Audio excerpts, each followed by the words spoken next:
personally, there's some very harsh words that I would like to use about Javeayah and Michelle and their actions. But I will not do that. And I will not do that to protect and maintain the integrity of this case. But I will tell you this. I will not refer to them as mom and dad or mother or father. They don't deserve that title.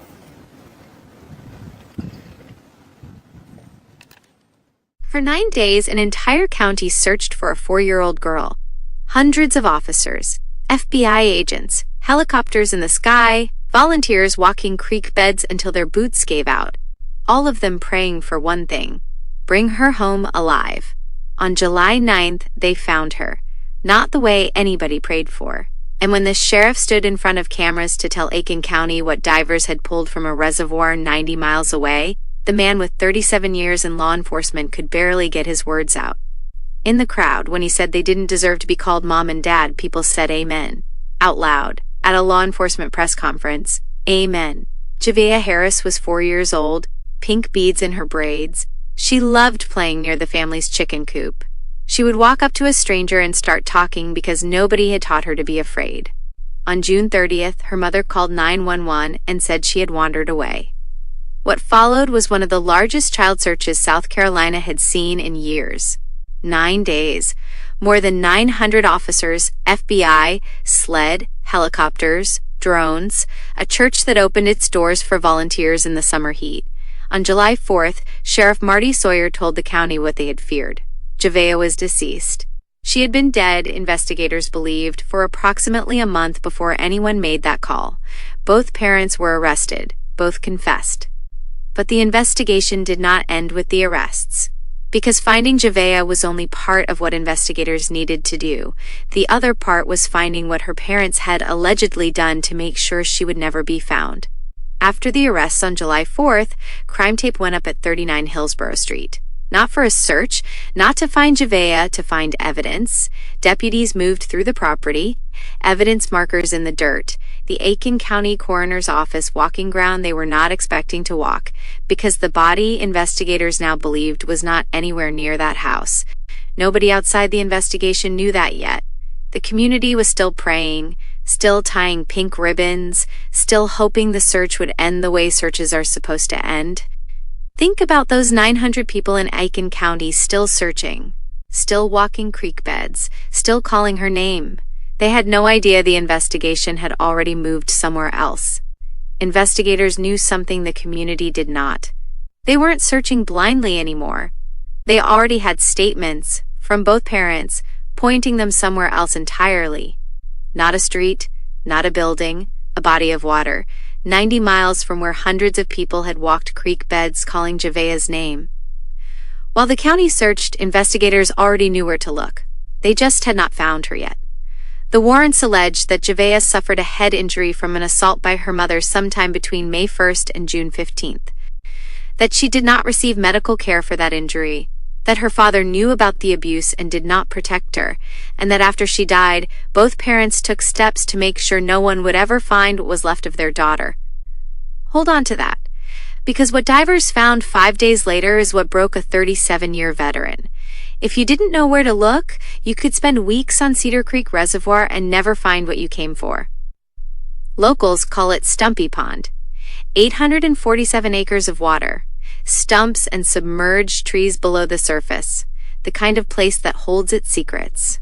It sits in Fairfield County, South Carolina, 90 miles from the house on Hillsborough Street. Think about that for a second. 900 people searching one county. Helicopters over Aiken County. Volunteers in the summer heat. Remember those helicopters. By July 5th, investigators had already focused on a reservoir 90 miles away. The helicopters were still flying. But what they needed wasn't in Aiken County. Nobody searching those woods knew. Nobody tying pink ribbons knew. Nobody holding candles at the vigil knew. After the arrests, roadblocks went up at the Debutary Creek access point, DNR law enforcement, SLED, South Carolina DNR divers, boats, a mobile command unit, coming and going around the clock. Family members of Javeayah showed up outside the search perimeter, crying, watching equipment go in and out, not coming back with anything they could see. The divers spent days in that water. 847 acres, stumps and submerged wood below the surface, the kind of water that makes every foot of searching deliberate, slow, exhausting. Then, on a Wednesday, July 8th, the roadblocks came down. No announcement, no press conference, no statement from the sheriff's office, just quiet. Think about what that means. No statement, no press conference, just equipment leaving. In cases like this, you learn to read the silence. Fox Carolina reporter Meredith Anderson drove to the access point after the roadblocks came down. She described what she found: peaceful. So quiet you could hear fish jumping out of the water. No shovels out, no dirt disturbed, nobody left, she said. We don't know if that means they found something or if they didn't find something and abandoned the search. The next morning, the sheriff walked to a podium, and the answer became clear. This investigation isn't over. Crime Deepcut will be here when the next chapter begins. July 9th. The next morning, Sheriff Marty Sawyer walked to a podium wearing a pink tie. Pink, Javeayah's favorite color. He wore it deliberately. He chose it.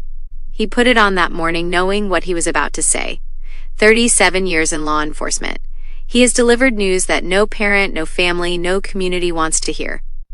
He said this was different. He started with something extraordinary for a law enforcement officer.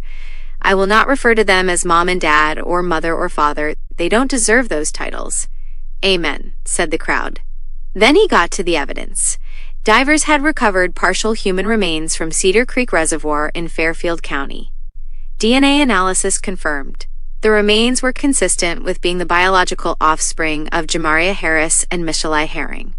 They had found Javeayah, a 4-year-old girl with pink beads in her braids, who loved playing by the chicken coop, who could carry a full conversation, found in a reservoir, 90 miles from home, in pieces. Then the sheriff explained what investigators say happened after she died. Investigators say it wasn't just one piece of evidence, it was everything together. The statements, the forensic work, and what both parents allegedly did after Javeayah died, corrosive chemicals, other tools, used to accelerate the destruction of her body. After that was completed, what remained was poured into Cedar Creek Reservoir. He said, these subjects went through great lengths to cover their repulsive and revolting actions. 37 years, homicides, child abuse cases, crimes that would break most people, and this was the worst of all of them. And then the line the reporters in that room will remember. In my 37-year career in law enforcement, I have never ever heard of anything so horrific. And because of how far they had gone to destroy the evidence, it is unlikely that the entirety of Javeayah's body or any other remains will ever be recovered. Following the July 9th press conference, both parents face additional charges. Destruction and desecration of human remains. In South Carolina, that charge is a felony.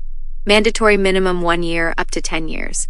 Prosecutors added it because what they allegedly did to her body afterward was a separate criminal act from the homicide itself. Killing Javeayah was one crime. What they allegedly did next was another. That raises a question worth sitting with. If the destruction was this deliberate, the chemicals, the reservoir 90 miles away, the effort to make sure nothing would be found, what does that tell us about how long it was planned? Investigators are still working through that. Combined with homicide by child abuse, 20 years to life, and Herring's false police report charge, the legal consequences continue to grow. Bond was denied again. Both remain in custody. First court appearance September 18, 2026. The Second Circuit Solicitor's Office will ultimately prosecute. The investigation continues. Investigators are still seeking photographs, videos, and documents from anyone who had contact with the family. Remember the 911 call on June 30th? The one where Javeayah's mother said she had wandered away. Investigators now believe Javeayah had already been dead for approximately a month when that call was made. That call did not start the investigation. It started the misdirection. The investigation started when both parents confessed. The sheriff made clear, this is not the end of the case. It is a chapter, the darkest one so far, but not the last. Today is not only about the evidence recovered, he said. It's about a child whose life was taken far too soon. A child. Her name was Javeayah. When the September court date arrives, when prosecutors begin presenting this evidence, Crime Deepcut will go through every development. This investigation isn't over. We'll be here when the next chapter begins. That night, Aiken County held a vigil for Javeayah. Pink ribbons, candle flames. These are the same people who had walked those creek beds, who had tied those pink ribbons when they thought she was still out there, who had shown up at the church to feed exhausted search crews. They came back, not to search this time, to grieve. Javeayah Harris was 4 years old. She had pink beads in her braids. She loved playing near the chicken coop. She would walk right up to a stranger and start talking because nobody had taught her to be afraid. In the end, the people who were supposed to protect her more than anyone else in the world chose not to. And then they chose to make sure no one would ever find what was left of her. A sheriff with 37 years behind him stood in front of cameras and said he had never heard of anything so horrific. He wore pink for her. That tie didn't choose itself. Someone with 37 years in law enforcement who had seen everything decided that morning that the least he could do was wear her favorite color. He refused to call them mom and dad. And a room full of people said amen. Her name was Javeayah. Rest in peace, baby girl.